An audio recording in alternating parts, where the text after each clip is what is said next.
Halo Sobat Dunia Seribu Besar, semoga Sobat selalu diberi kesehatan, panjang umur, dan rizki yang melimpah, amin. Sebelum masuk ke alur ceritanya, jangan lupa dukung channel ini ya dengan klik subscribe, like, komen, dan share, terima kasih. Mari kita lanjutkan perjalanan. Ji Hao. Udaranya bersih dan segar. Ji Hao berjalan di belakang Ji Hu. Dia melihat sekelilingnya. Ada pepohonan yang menjulang tinggi, melingkar oleh tanaman merambat tebal seperti naga. Lumut tumbuh di bebatuan, dengan semua jenis serangga merangkak di atasnya, dan ada juga jamur yang besar dan berwarna-warni. Gunung hitam emas selalu penuh vitalitas.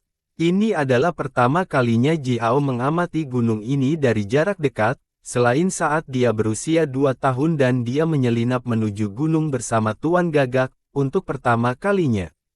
Mereka mengarungi 2 sungai, menapaki jalan melalui beberapa pohon dan semak-semak, dan akhirnya tiba di padang rumput yang berbunga.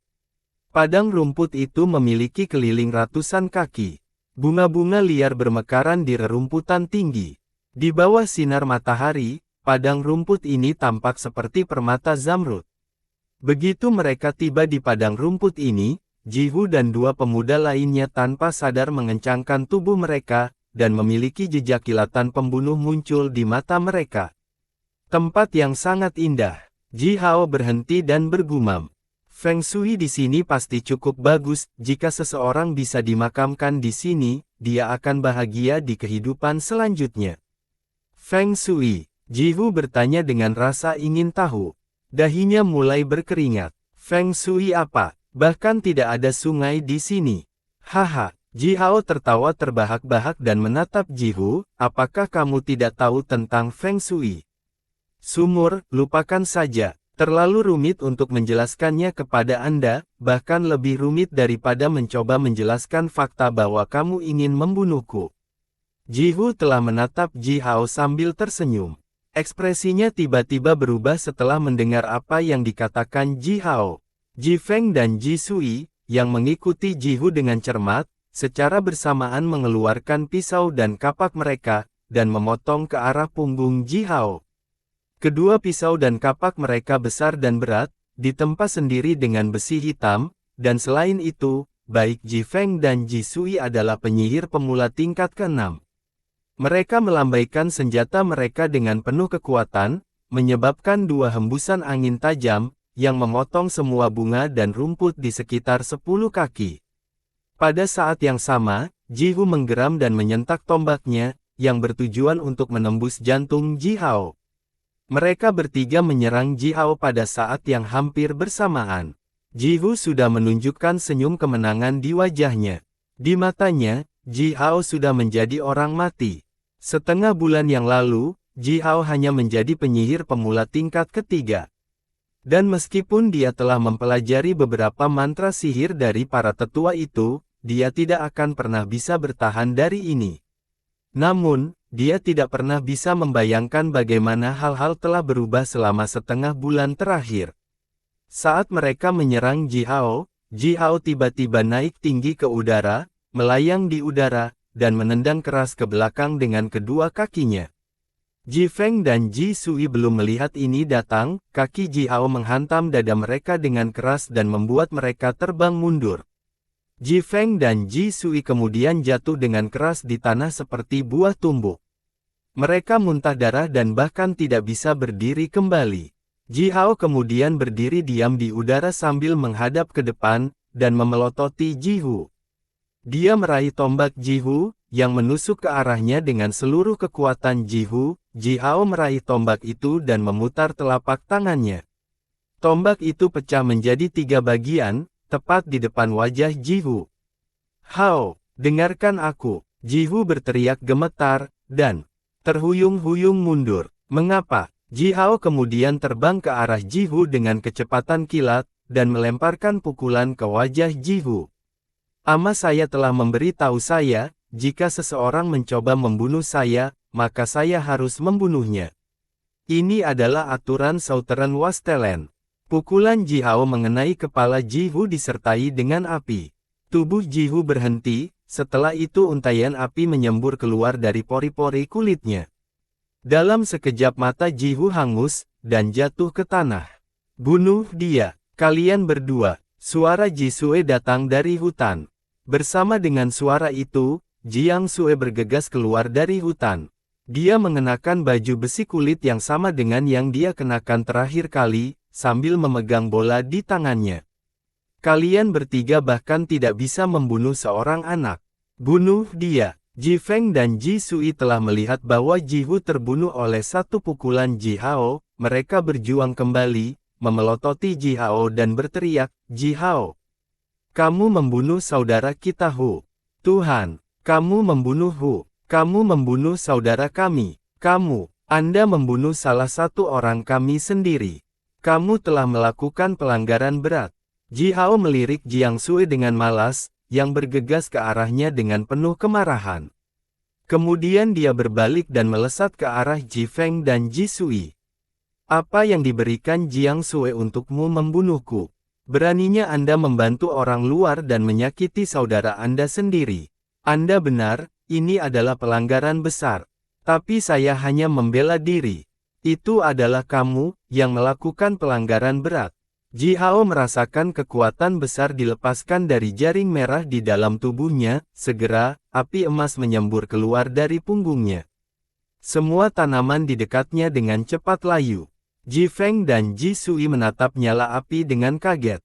Nyala api menunjukkan bahwa Ji Hao telah menembus ke tingkat ke-11 dan telah memicu kekuatan garis keturunannya, mereka tidak bisa mempercayai mata mereka sendiri. Hanya setengah bulan yang lalu, Ji Hao masih jauh lebih lemah dari diri mereka sendiri. Ji Feng dan Ji Sui linglung untuk sementara waktu, setelah itu mereka berteriak dan membuang senjata mereka, terbang mundur dengan tergesa-gesa. Ji Feng, Ji Sui, datang dan lawan aku seperti pria sejati. Apa yang kau lakukan? Apakah kamu mencoba mempermalukan leluhur kita? Ji Hao menggeram. Dia mengunci kedua tangannya, merapal mantra, lalu melambaikan tangannya ke depan. Tombak api melesat keluar dari telapak tangannya dan menghantam punggung Ji Feng dan Ji Sui. Ji Feng dan Ji Sui dikirim terbang oleh api. Mereka melolong dan jatuh dengan keras ke tanah, setengah dari tubuh mereka telah dibakar. Tepat setelah ini, Ji Hao merasakan angin kencang datang dari belakangnya. Dia berbalik dan melihat Jiang Sui dengan 4 prajurit klan Bifang melambaikan senjata mereka dan bergegas ke arahnya. Senjata mereka bersinar dengan cahaya yang menyala-nyala, membuatnya terlihat seperti 4 naga yang berapi-api. Seiring dengan suara hembusan angin yang tajam, udara di sekitar para prajurit itu terbakar. Ji Hao melihat 4 sosok burung Bifang dalam nyala api itu. Jelas, para prajurit ini termasuk dalam kelompok magi senior elit dari klan Bifang. Ji Hao mundur dengan cepat. Menghadapi keempat magi senior elit klan Bifang ini, dia merasakan bahwa tekanan udara meningkat pesat, yang bahkan membuatnya merasa sulit bernapas. Namun, kekuatan mereka jauh lebih lemah jika dibandingkan dengan pukulan telapak tangan ringan Jisoo pada upacara ibadah. Namun demikian, Ji Hao masih tidak bisa mengambil risiko melakukan serangan ini. Bagaimanapun, dia hanyalah seorang penyihir pemula. Dia menatap para prajurit itu, dan mundur secepat mungkin, sambil mencoba mengumpulkan kekuatan garis keturunannya sebanyak mungkin sementara itu. Jiang Sui mengikuti para prajurit itu dan berteriak dengan kejam, bunuh dia. Membunuhnya, bajingan sialan ini. Kamu membunuh Ji Hu, saya bahkan belum menikahinya, kamu membunuh tunanganku. Kamu merusak reputasiku. Haha, Ji Hao tertawa. Orang-orang di Southwest Talent tradisional dan tahayul, memang, tunangan yang dibunuh sebelum upacara pernikahan akan benar-benar merusak reputasi seorang gadis. Sementara Ji Hao tertawa, dia mendengar jeritan Jiang Sui yang menusuk telinga. Segumpal bayangan hitam melintas di udara. Bola di tangan Jiang Sui tiba-tiba meledak berkeping-keping. Beberapa simbol mantra kunik samar baru saja akan muncul dari permukaan armor kulitnya, tetapi sebelum itu armor itu telah terkoyak oleh bayangan hitam. Jiang Sui dikirim terbang ke samping, batuk darah. Keempat prajurit klan Bifang telah mengenakan senyum mengejek di wajah mereka saat menyerang Ji Hao. Namun, saat mereka mendengar Jiang Sui berteriak, mereka semua memalingkan ujung tombak mereka, yang berjarak beberapa inci dari wajah Ji Hao. Senyum mereka menghilang dan wajah mereka membiru ketika mereka menyadari bahwa Jiang Sui sedang diserang. Mereka berteriak dengan suara gemetar dan bergegas ke arahnya, berkedip dengan seluruh kekuatan mereka. Ayah Jiang Sui adalah seorang magi yang lebih tua dari klan mereka. Jika sesuatu terjadi padanya saat dia berada di bawah perlindungan mereka, seluruh keluarga mereka bahkan bisa dibunuh oleh ayahnya. Sesosok muncul tiba-tiba. Itu adalah seorang pria tua, berdiri di antara Jiang Sui dan para prajurit itu. Pria yang lebih tua itu kurus, telanjang dada, dengan ular hitam bertanduk satu sepanjang 2 kaki melingkar di lehernya. Kulitnya yang pucat mati ditutupi oleh puluhan tato ular hitam. Pergi! Seorang prajurit berteriak pada pria yang lebih tua itu. Nyala api di belakangnya berubah menjadi sepasang sayap yang berapi-api dan menyebar di udara. Prajurit itu menggandakan kecepatannya dan terbang ke arah pria yang lebih tua. Pada saat yang sama, dia mengangkat pedangnya tinggi-tinggi dan memotongnya dengan keras ke arah leher pria yang lebih tua itu. Pria yang lebih tua itu menyeringai licik pada prajurit itu. Dia tetap diam, dengan matanya tertuju pada prajurit itu. Ular itu melingkar di lehernya, mengangkat kepalanya sambil mendesis pada para prajurit itu. Setelah itu ia menyemburkan gumpalan asap hitam dingin dari mulutnya. Keempat prajurit magi senior langsung berubah menjadi 4 patung es berwarna hitam oleh asap hitam itu. Tubuh mereka telah dibungkus dengan cangkang es hitam setebal setengah kaki, nyala api di belakang mereka telah menghilang tanpa jejak. Mark Crow diam-diam berdiri di bahu Ji Hao. Dia melebarkan sayapnya dan menghaluskan bulunya ketika dia melihat ular hitam itu, dan berkokok tanpa henti padanya.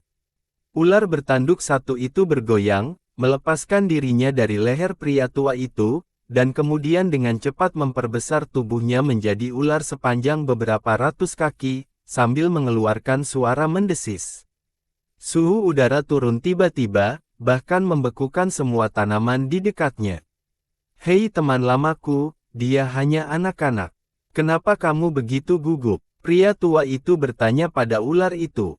Lidah ular yang bercabang melesat keluar dari waktu ke waktu, itu mendekati telinga lelaki tua itu dan mendesis sesuatu padanya.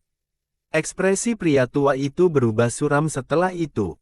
Dia menunjukkan sedikit rasa hormat, menoleh ke arah Mark Crow dan berkata, "Nak, saya tidak tahu bahwa Anda membawa gagak api. Orang-orang tua di klan Anda, apakah mereka bodoh atau apa? Apa yang membuatmu memenuhi syarat untuk membuat perjanjian dengan gagak api?" Ji Hao menoleh ke belakang.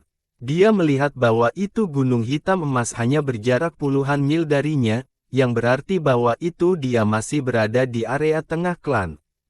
Gagak api. Jika dia hanya membuat suara keras, para magus Pries, para tetua, dan gagak api itu akan bisa mendengarnya, dan akan datang untuk mencabik-cabik lelaki tua ini berkeping-keping. Dia sedikit yakin, berbalik dan berkata kepada pria tua itu, "Apa hubungannya dengan Anda? Kamu ular bau, beraninya kamu menyelinap ke tanah suci kita." Pria yang lebih tua itu mencibir dan berkata, "Apa masalah besar tentang tanah suci Anda? Saya sudah di sini, artinya aku tidak takut padamu. Sama sekali. Tapi saya tidak pernah berpikir bahwa cerita yang begitu menarik terjadi di sekitar sini." Haha, setelah pria yang lebih tua itu menyelesaikan pembicaraannya, pria lain bergegas keluar dari hutan dan melesat ke arah Jiang Sui, yang terbaring di tanah di belakang pria yang lebih tua itu. Itu adalah Blackwater Jiao dengan ular bertanduk satu melingkar di pinggangnya. Jiao meraih leher Jiang Sui dan menariknya dari tanah. Jiang Sui berteriak, tetapi Jiao menamparnya dengan keras. Dia kemudian batuk darah dan tidak berani mengeluarkan suara lain. Jiao memandang Jiang Sui dengan cara yang sama seperti seorang pedagang kuda melihat hewan-hewannya. Dia merobek pakaiannya menjadi cabik-cabikan, meremas payudaranya dan mencubit pantatnya, lalu menarik kepalanya dekat dengan tangannya yang lain dan dengan hati-hati memperhatikan wajahnya. Jiao merentangkan tangannya ke seluruh tubuhnya dan berkata, wanita muda ini cukup cantik. Saya mendengar bahwa keluarganya berpengaruh di klan Bifang, dan dia masih perawan. Dia akan bernilai banyak jika kita menjualnya kepada para pedagang budak itu. Saya akhirnya mendapatkan bagian yang bagus. Haha, wajah Jiao memerah karena kegembiraan. Pedagang budak. Ji Hao memandang Jiao, yang sangat senang. Ji Hao kemudian melirik Jiang Sui, yang gemetar, dengan air mata tersisa di sudut matanya. Ji Hao melangkah mundur dengan hati-hati, lalu berkata kepada Jiao dan pria yang lebih tua itu, senang kamu mendapatkan sesuatu yang kamu sukai. Aku harus kembali ke rumah kalau begitu. Selamat tinggal. Jiao berhenti sejenak ketika dia mendengar apa yang dikatakan Ji Hao. Pria yang lebih tua itu kemudian berkata kepada Ji Hao, hei nak, kupikir kamu ingin membantu gadis ini, bahkan mempertaruhkan nyawamu sendiri. Maksudku, itulah yang dilakukan prajurit gagak apimu, bukan? Apakah kamu benar-benar akan pergi sekarang? Apakah menurutmu aku bodoh? Ji Hao mengangkat bahu dan menunjuk ke arah mereka, kalian berdua, kurasa kalian berdua adalah magi senior. Dan binatang buas tempurmu, aku yakin mereka berada di level yang sama denganmu. Saya seorang penyihir pemula. Satu-satunya teman saya di sini adalah Mercrow. Aku mungkin bisa melarikan diri di depan wajahmu. Jika saya mencoba yang terbaik, aku hanya akan membunuh diriku jika aku mencoba menyelamatkannya. Ji Hao tertawa terbahak-bahak dan melanjutkan, aku tidak bodoh, oke. Selain itu, dia telah mencoba membunuhku sebelumnya. Mengapa aku harus menyelamatkannya sekarang? Ji Hao kemudian dengan cepat mundur puluhan langkah, dan menunjuk ke arah Jiang Sui, berkata sementara itu, ayahnya adalah Jiang Su, seorang tetua dari klan Bifang. Dia juga menantu perempuan Jisoo, pemimpin prajurit gagak emas. Yah, meskipun Jisoo telah membunuh putranya sendiri, bagaimanapun, gadis ini bisa bernilai banyak uang. Minta harga yang tepat. Pada saat ini, Ji Hao sudah pindah ke hutan. Jiao dan pria yang lebih tua itu mengambil langkah ke arahnya. Mercrow tiba-tiba mengeluarkan suara berteriak, sayapnya mulai memancarkan cahaya yang menyala-nyala. Jiao dan pria yang lebih tua itu kemudian berhenti dengan ragu-ragu. Bagus, anak kecil, kata pria yang lebih tua, tidak pernah berpikir bahwa klan gagak apimu memiliki anak pintar sepertimu. Pria tua itu menggertakkan giginya dan menatap Ji Hao. Kamu akan lebih sulit untuk dikalahkan, bahkan lebih sulit dari abamu. Orang-orang klan gagak api sangat beruntung. Ji Hao tidak menanggapi. Dia mundur ke hutan. Mercrow memperbesar tubuhnya, meraih Ji Hao dan berubah menjadi seberkas cahaya berapi-api, lalu terbang menuju gunung hitam emas. Jiao dan pria yang lebih tua itu membawa Jiang Sui, dan juga meninggalkan padang rumput dengan cepat. Mereka menemukan sebuah sungai, melompat ke dalamnya dan segera menghilang di dalam air. Kembali ke padang rumput, 4 patung es hitam tiba-tiba hancur berkeping-keping. Udara dingin, yang telah dilepaskan dari patung-patung, membekukan seluruh padang rumput, termasuk tubuh Ji Hu, Ji Sui, dan Ji Feng. Suara lelaki tua itu bergema di udara, anak yang pintar, dia akan sangat sulit untuk dihadapi. Tapi, karena klan Bifang telah terlibat dengan urusan klan gagak api, kami, klan ular air hitam, akan segera mendapatkan kesempatan kita. Setelah beberapa saat, beberapa prajurit gagak api menemukan padang rumput yang membeku. Mereka berdiri di punggung gagak api, sambil diam-diam menatap mayat-mayat itu. Beberapa saat kemudian, sebuah klakson bergema di seluruh gunung hitam emas. Namun, pria tua dan Jiao sudah lama pergi, dan prajurit gagak api tidak memiliki cara untuk melacak mereka. 3 hari kemudian, Ji Xia dan King Fu bangun. Meskipun mereka hampir sembuh total, mereka masih merasa sangat lemah. Jixia memberi tahu semua orang bahwa King Fu telah menggunakan semua kekuatan, duri hidup dan mati, untuk mengimbangi api samisen untuk menyelamatkan Jixia dan dirinya sendiri. Di kubah pertemuan, para pemimpin dan tetua klan Gagak Api sedang duduk di sekitar api unggun. Jisoo memegang tongkat kapak Gagak Api di tangannya. Selain Jihao, semua orang tampak muram pada tongkat kapak Gagak Api. Jihao sedang duduk di belakang Jixia, dan menatap Jiang Yao, yang duduk di sebelah Jisoo dengan wajah muram. Kami, klan Gagak Api, memiliki prajurit terbaik di Southwest Talent. Namun, kami tidak memiliki senjata dan peralatan bagus yang setara dengan kemampuan mereka, kata Jisoo, yang menatap tongkat kapak Gagak Api di tangannya. Tapi peralatan bagus itu tidak gratis. Kami membutuhkan sejumlah besar emas, batu giok, dan mineral berharga untuk ditukar dengan senjata dan peralatan itu. Jisoo melihat sekeliling orang-orang di sekitarnya dan melanjutkan dengan dingin. Sebelum upacara ibadah, saya telah berburu di lembah Sungai Dingin. Aku menemukan gumpalan emas dan batu giok yang kaya di sana. Lembah Sungai Dingin. Aku tahu tempat itu, jaraknya kurang dari 200 mil dari Gunung Mata Air. Kami memiliki tambang di Gunung Springs, yang menghasilkan 8.000 keping emas tahun lalu, kata Jixiao, setelah Jisoo selesai berbicara.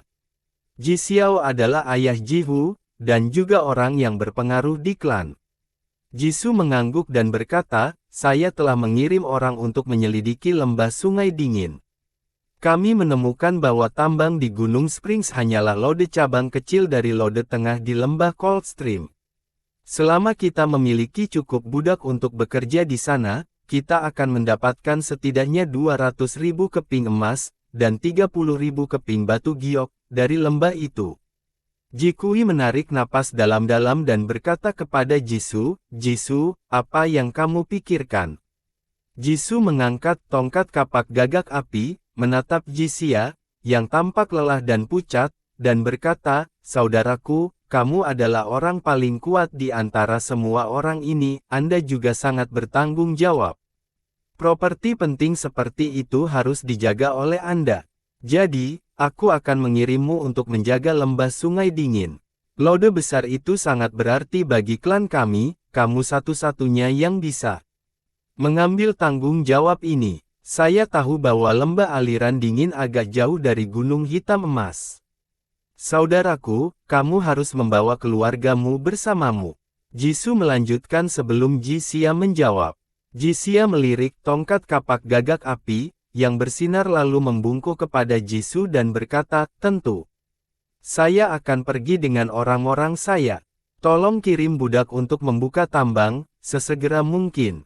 Jisoo tersenyum dan berkata dengan lembut, tentu. Kami tidak akan menunda untuk membuka tambang itu. Lagi pula, kita berbicara tentang keuntungan besar. Jixia berdiri, tetap diam beberapa saat, lalu berkata, 3 hari yang lalu, Majus senior dari ular air hitam muncul di dekat tanah suci kita. Jihu, Ji Feng dan Ji Sui hilang, ini. Saya akan menyelidiki ini. Saudaraku, kamu bukan lagi pemimpinnya. Anda tidak perlu khawatir tentang hal-hal semacam ini lagi. Fokus saja menjaga lembah Sungai Dingin, kata Jisoo dingin, dengan cemberut. Jihao berdiri, dan menyeret lengan Jixia. Jisoo, Ji Xiao, Jiang Yao, ayah dari Ji Feng, dan Ji Sui secara bersamaan melirik Jihao. Terutama Jiang Yao, wajahnya yang cantik bengkok seperti hantu, jika dia tidak berusaha keras untuk mengendalikan amarahnya, dia mungkin sudah meledak. Jihao menatap wajahnya yang bengkok dan dengan sengaja berkata, Jisoo, pamanku, menurut aturan Southern West Talent, jika seorang pria meninggal, semua hartanya dapat diwarisi oleh saudara-saudaranya. Saya telah bertemu Jiang Sui beberapa hari yang lalu, dan saya menemukan dia sangat cantik.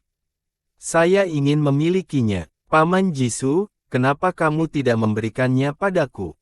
Jihao kemudian menyeka hidungnya sendiri, menunjukkan wajah yang sederhana dan jujur, dan melanjutkan, meskipun Jiwu meninggal sebelum dia menikahi Jiang Sui, itu sedikit sial. Tapi, dia benar-benar cantik, jadi aku tidak keberatan. Wajah Jiang Yao menjadi lebih gelap karena marah. Dia mengepalkan tinjunya sendiri begitu keras sehingga kukunya telah menggali ke dalam dagingnya. Lengannya gemetar, dia bahkan mematahkan salah satu jarinya. Jisoo tetap diam beberapa saat, lalu tersenyum enggan, dan berkata, "Hao, kamu benar tentang aturan itu, tapi, meskipun Wu sudah mati, dia masih memiliki beberapa sepupu lagi, kamu hanya sepupu jauhnya. Saya rasa, ini belum giliranmu untuk memiliki Jiang Sui." Ji Hao menghela nafas, mengangkat tangannya, dan berkata, ya, saya lupa tentang anak-anak itu. Saya mengerti. Jiang Sui sangat cantik, aku sangat menyukainya. Jadi, tolong berikan dia kepada saya setelah anak-anak itu juga meninggal. Jimu, yang duduk di belakang Jisoo, hampir menyentak dirinya sendiri ketika dia mendengar apa yang dikatakan Ji Hao. Jimu adalah salah satu saudara laki-laki Jisoo yang berhubungan darah, putra-putranya adalah sepupu yang mereka bicarakan. Di matanya, Ji Hao baru saja mengutuk putra-putranya untuk mati. Jisoo meletakkan tangannya di bahu Jimu, dan menekan Jimu kembali ke kursinya. Jisoo kemudian berkata dengan kasar kepada Jisia, "Baiklah. Semuanya sudah beres. Jisia, saudaraku, kamu harus melakukan perjalanan ke lembah Sungai Dingin sekarang. Anda hanya punya waktu 2 bulan untuk menyiapkan semuanya di Cold Stream Valley. Lode itu sangat penting untuk perkembangan klan kami. Kamu tidak bisa membiarkan lode itu jatuh ke tangan klan ular air hitam." Jisia menepuk dadanya sendiri, dan berkata dengan suara rendah, "Selama aku masih hidup, lembah Sungai Dingin akan menjadi milik kita." Jisia kemudian berjalan keluar dari kubah pertemuan. Ji Hao mengikuti Jisia dan juga berjalan keluar. Ketika mereka menginjak-injak hutan Murbei, Ji Hao tertawa terbahak-bahak dan berkata, "Aba, pernahkah Anda melihat wajah Jisoo dan keluarganya?" "Haha." Jisia menghela nafas, menepuk kepala Ji Hao, lalu berkata, "Ji Xiao dan aku, kami telah dekat ketika kami masih muda. Tapi sekarang, dia memiliki sesuatu yang lain dalam pikirannya. Bekerja dengan klan Bifang mungkin membawa keuntungan bagi mereka, tapi apakah mereka pernah memikirkan klan kita?" Jisia tetap diam beberapa saat, lalu bergumam, "Hu, Feng, dan Sui, ketiga anak itu cukup berbakat. Tetapi mereka mengeroyok dengan orang luar dan berusaha menyakiti orang-orang mereka sendiri. Mereka pantas mati, palsu seperti." Ji Hao tidak mengatakan apa-apa. Jisoo dan orang-orangnya tampak sangat tenang selama 3 hari terakhir. Ji Hao tahu bahwa mereka sedang merencanakan sesuatu yang besar. 2 jam kemudian, pasukan Jisia meninggalkan Gunung Hitam Emas dan menuju ke hutan utara, disertai dengan raungan binatang buas yang rendah dan dalam. Lembah Sungai Dingin berjarak 10.000 mil dari Gunung Hitam Emas. Tidak mudah bagi mereka untuk mencapai lembah dalam waktu 2 bulan. Ji Hao sedang duduk di atas kepala Mammoth 4 Tusket, dengan penasaran melihat sekelilingnya. Mammoth 4 Tusket adalah binatang buas yang paling umum untuk membawa beban di Southern Wasteland. Mammoth 4 Tusket dewasa dapat tumbuh hingga ketinggian 60 kaki dari bahu sampai ujung kaki, dan panjang 100 kaki. Dewasa Fortusket Mammoth juga bisa menjadi sekuat prajurit di junior magus level. Mammoth Ji Hao duduk, adalah pemimpin parade Mammoth, dan tingginya lebih dari 100 kaki. Ia menggelengkan kepalanya, sambil merobek pohon-pohon menjulang tinggi yang menghalangi, berkeping-keping dengan 4 giginya yang besar, dan membuka jalan lebar di hutan lebat. "Bagus, pria besar." Ji Hao menepuk kepala Mammoth dengan gembira, dan menggaruk kulit lembut di belakang telinganya. Mammoth itu mengangkat kepalanya dengan senang, dan mengeluarkan bersin besar, yang memulai angin kencang yang meniup beberapa pohon besar yang berdiri ratusan kaki jauhnya. Berjalan di belakang pemimpin Mammoth, adalah rekannya, seekor mammoth betina. Mirip dengan pemimpin mammoth, mammoth betina ini juga jauh lebih besar dari mammoth lain dalam kelompok. Mammoth betina itu membawa platform di punggungnya, di mana sebuah gubuk telah dibangun. King Fu sedang duduk di gubuk, menatap Ji Hao sambil tersenyum. Jixia berdiri di atas kepala mamut betina, terus berbicara dengan prajurit pasukan lainnya. Hati-hati, ada banyak racun dan serangga yang sangat beracun di hutan ini, jangan sampai dirimu terluka. Jangan biarkan tanaman merambat pemakan manusia menyerangmu dari belakang. Tindak lanjut, jangan ketinggalan. Hutan di Southern Wasteland bisa sangat berbahaya. Bahkan senior magus yang kuat mungkin terluka parah saat bepergian sendirian melalui hutan.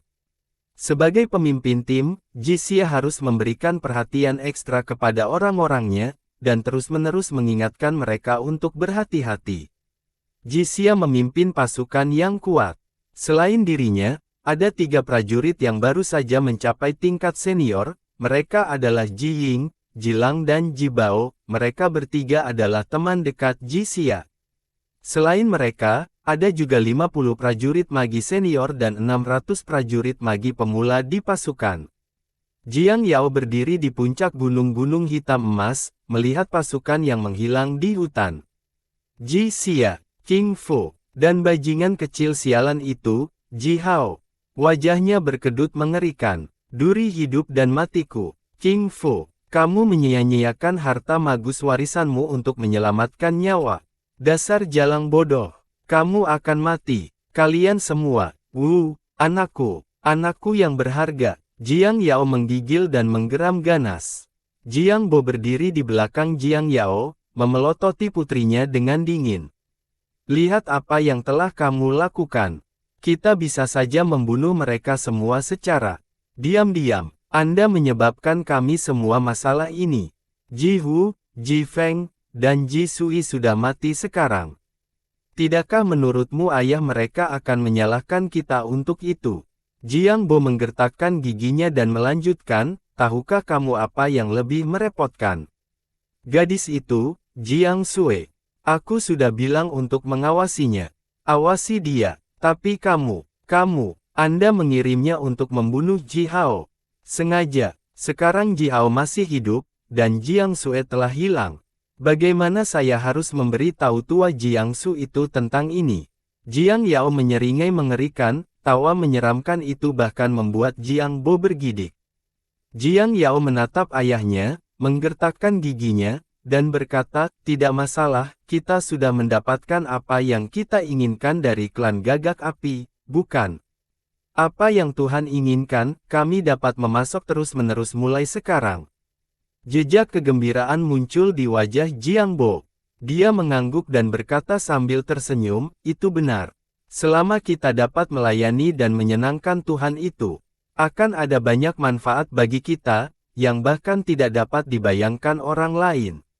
Masalah dan frustrasi kecil ini membuat kita siap untuk kemuliaan abadi yang akan membuat semua masalah kita saat ini tampak seperti tidak ada apa-apanya. Jiang Yao menatap mata Jiang Bo, menggertakkan giginya, dan berkata, saya ingin Jixia dan seluruh keluarganya mati. Kamu tidak akan pernah bisa menahanku. Jiang Bo terdiam beberapa saat, lalu sedikit melambaikan tangannya dan berkata, kamu dapat melakukan apapun yang kamu inginkan, hanya saja jangan biarkan para tetua klan Gagak Api itu mengetahuinya. Sudah waktunya untuk menyelesaikan ini. Setengah bulan kemudian, pasukan Jixia telah pergi jauh dari Gunung Hitam Emas. Mereka telah melakukan perjalanan melalui pegunungan, menyeberangi sungai dan berperang melawan kelompok buaya dan ular berbisa. Mereka bahkan bertemu makhluk aneh yang tak terhitung jumlahnya yang belum pernah mereka lihat sebelumnya. Selama perjalanan mereka telah bertemu dengan puluhan klan cabang dari klan Gagak Api. Pasukan Jixia memperoleh banyak persediaan dari klan ini. Masing-masing klan cabang ini mengirim sebagian dari prajurit elit mereka untuk bergabung dengan pasukan Jixia. Pada titik ini, pasukan sekarang menjadi beberapa kali lebih besar. Saat ini, Ji Hao sedang mengantuk duduk di atas kepala pemimpin mamut. Mamut itu memisahkan tumpukan tanaman merambat dengan gading-gadingnya, sebuah danau besar yang indah muncul setelah itu. Danau itu sangat besar, dan membentang ribuan mil jauhnya. Di tepi danau, ada pantai pasir putih dan halus. Beberapa kura-kura besar sedang berbaring di pantai dan menikmati sinar matahari. Burung putih yang tak terhitung jumlahnya melayang di atas danau, mengambil ikan dari waktu ke waktu. Di atas batu besar hitam, yang hanya berjarak kurang dari 1 mil dari Jihao, naga banjir sepanjang 100 kaki melingkar dan mendengkur di sana. Naga banjir mendengar mamut dan orang-orang, mengendus dan melirik Jihao dengan malas, lalu dengan cepat melompat ke air dan menghilang. Jihao menatap tertegun kemana naga banjir menghilang. Itu adalah naga banjir asli, dengan sisik putih dan janggut, ia memiliki satu tanduk di tengah dahinya dan ada 3 cakar di bawah perutnya. Jihao terpikat oleh bentuk tubuhnya yang sempurna. Naga banjir kecil, melarikan diri, sangat memalukan. Jika tidak, kami bisa saja memotongnya. Daging naga banjir adalah hal yang paling enak di dunia, kata Jisia, sambil melihat batu hitam itu dan mengeluh. Aku pernah makan daging naga banjir sekali, ketika aku masih kecil, dan ayahku masih hidup. Rasa itu, ya ampun, Hao, jika kamu mendapat kesempatan, kamu harus mencoba daging naga banjir. Jihao mengalami segala macam emosi ketika dia mendengar apa yang dikatakan Jisia. Apakah naga banjir, makhluk kuat legendaris, hanya sejenis makanan bagi prajurit seperti Jisia? Tiba-tiba, bayangan hijau melintas di hutan, sebuah panah diam-diam muncul di depan wajah Jisia. Jisia tertawa terbahak-bahak, sedikit menjentikkan jarinya dan menghancurkan panah itu berkeping-keping. Kemudian dia berteriak, "Ying, apakah kamu belum makan? Saya tidak merasakan kekuatan yang datang dari panah ini. Atau, apakah istrimu menguras tenagamu? Kakakku, jangan menyesatkan anak itu. Apakah ini Hao? Saya hanya melihatnya sekali ketika dia baru lahir." Bersamaan dengan suara itu, seorang pemuda jangkung dan ramping melesat keluar dari hutan. Dia berlari sangat cepat, bahkan meninggalkan serangkaian bayangan besar di belakangnya. Mengikuti pemuda ini ada 200 prajurit muda lainnya, yang juga tinggi dan ramping. Semua prajurit muda ini memegang busur panjang, dan memiliki tas kulit besar yang diikat di pinggang mereka, berisi panah tajam. Jihao menatap pemuda yang sedang berbicara dengan Jisia, dan segera mengingat semua informasi tentang dia. "Paman, apakah kamu lelah datang jauh-jauh ke sini?" kata Jihao. Pemuda itu adalah Qing Ying, saudara sedarah Qing Fu, dan pemimpin prajurit klan Qing Yi. Jihao dengan senang hati menatap Qing Ying. Para prajurit yang berdiri di belakang Jisia, melompat dari belakang mamut, satu demi satu, membuka tangan mereka dan memeluk para prajurit klan Qing Yi itu. Setelah prajurit klan Qing Yi bergabung dengan pasukan Jisia, pasukan mulai bergerak maju lebih cepat dari sebelumnya. Prajurit klan Qing Yi lahir di hutan. Hutan primitif itu seperti halaman belakang mereka sendiri. Selain itu, para magus pries di klan Qing Yi adalah yang terbaik dalam berkomunikasi dengan semua jenis makhluk ajaib di hutan, dan berurusan dengan racun beracun itu. 200 prajurit elit yang datang bersama Qing Ying, memimpin jalan di depan pasukan. Pasukan tidak mengalami masalah karena bimbingan mereka. "Wuho!" Qing Ying berteriak, berlari, dan melompat untuk mengambil pohon anggur panjang, mengayunkan pasukan lalu menjatuhkan dirinya ke pohon yang menjulang tinggi. Dia dengan mudah menemukan beberapa telur burung di sarang, dan menuangkannya langsung ke mulutnya. Qing Ying menyeka mulutnya dengan puas, lalu berayun ke belakang. Dia membalik beberapa kali di udara dan diam-diam mendarat di samping Jihao. Qing Ying memberi Jihao 2 telur burung dan menepuk pundaknya. "Hei, Hao, jangan terlalu diam. Mengapa kamu duduk di sini sepanjang hari? Kamu bahkan tidak terlihat seperti seorang pemuda, kamu tahu. Kamu terlihat seperti para tetua di klan. Ayo, ikuti aku. Ayo nongkrong. Lihat, di sana, ini sarang yang penuh dengan burung beo paruh besi." Qing Ying tiba-tiba berteriak dan menunjuk ke pohon yang bermil-mil jauhnya. Ji Hao masih menoleh untuk melihat pohon itu sementara Qing Ying sudah melompat ke dahan dan menembakkan panah tajam itu melesat di udara. Cahaya cian samar muncul di belakang Qing Ying, dan membentuk sepasang sayap cian yang dengan cepat mengepak tertiup angin.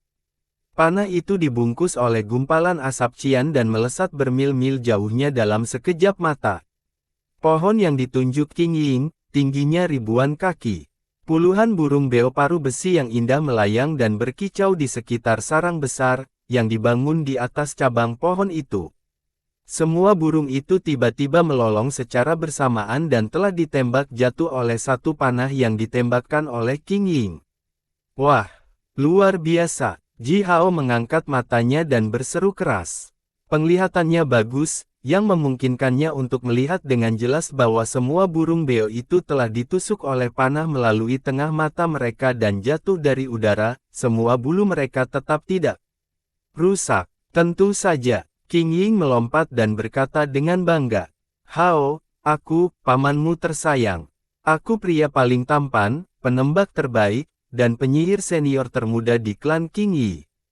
Teriak Qing Ying saat dia melompat di antara cabang. Qing Ying tidak menghentikan bualannya, dia dengan cepat masuk ke bawah pohon yang menjulang tinggi dan mengambil burung beo yang mati itu. Namun, segera dia mulai berteriak dan melarikan diri ke belakang, karena sekelompok besar lebah berwajah hantu dengan gila-gilaan mengejarnya.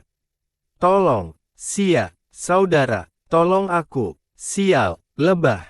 Saya benci lebah gila ini. Mengapa mereka membuat sarang di rerumputan?" Qing Ying melingkarkan lengannya di kepalanya sendiri dan berlari menuju Ji Xia.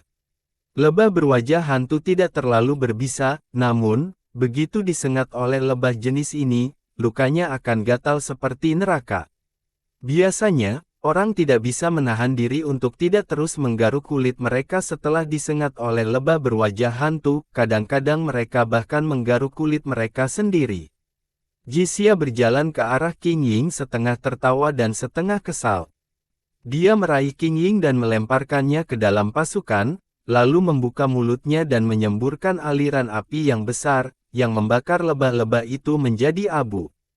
Qing Ying duduk di sebelah Ji Hao, dia belum pulih dari ketakutan itu.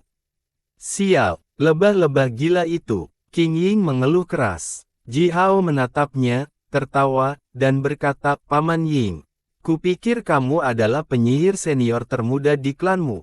Bagaimana kamu bisa ditakuti oleh sekelompok lebah?" Qing Ying mengangkat kepalanya tinggi-tinggi, menatap matahari yang cerah, dan berkata tanpa malu-malu, "Tentu saja aku adalah penyihir senior termuda, saya hanya belum bisa membangkitkan magus acu points saya, belum."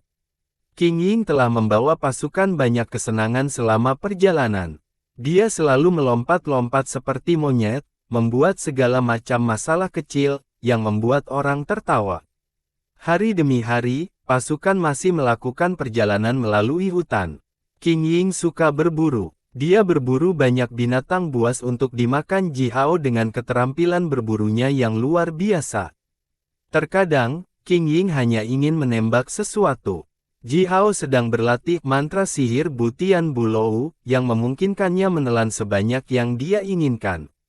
Keduanya membuat tim yang sempurna berdasarkan berburu dan memakan hewan. Dengan kekuatan mantra sihir Butian Bulou, Ji Hao tumbuh semakin kuat. Tubuhnya mendapatkan lebih banyak kekuatan dan darahnya memerah jaring merah kekuatan garis keturunan jauh lebih cepat dari sebelumnya. Tubuh Ji Hao telah ditingkatkan oleh darah naga. Potensi tubuhnya jauh lebih besar daripada manusia biasa. Ditambah dengan semua binatang buas yang dia telan baru-baru ini, kekuatan fisik Ji Hao telah jauh melampaui level pemula. Namun, dia sengaja mengendalikan kekuatan dan kekuatannya, menjaga nilainya di tingkat ke-11 sebagai penyihir pemula.